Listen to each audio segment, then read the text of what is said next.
بسم اللہ الرحمن الرحیم۔ السلام علیکم، میں ہوں آپ کا بھائی عباس ہمدانی، آپ دیکھ رہے ہیں جعفریات ٹی وی۔ آج کا ہمارا موضوع ہے سابقہ امتوں کے افراد رجعت۔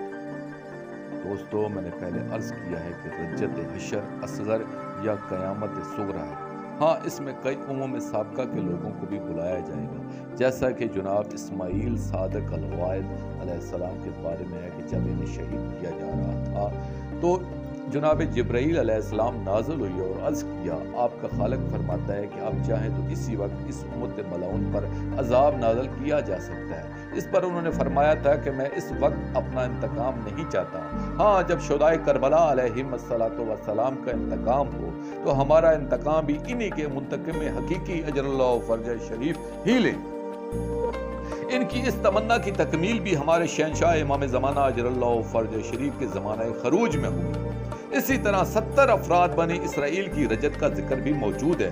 یہاں یہ بھی عرض کر دوں کہ رجعت میں جو ہونا ہے اس کے دو پہلو ہیں۔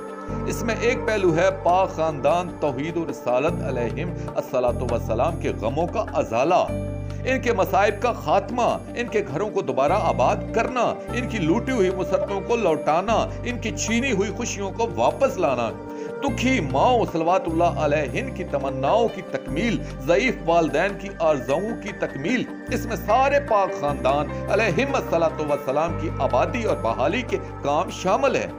اس امر کا دوسرا پہلو یہ ہے کہ دشمنان توحید و رسالت سے انتقام ہونا ہے۔ اس دور میں انہیں دوبارہ زندہ کیا جائے گا اور انہیں جنگ کرنے کا اختیار دیا جائے گا، اور اس دور میں شیطان سے بھی آخری جنگ دریائے دجلہ کے کنارے ہونا ہے۔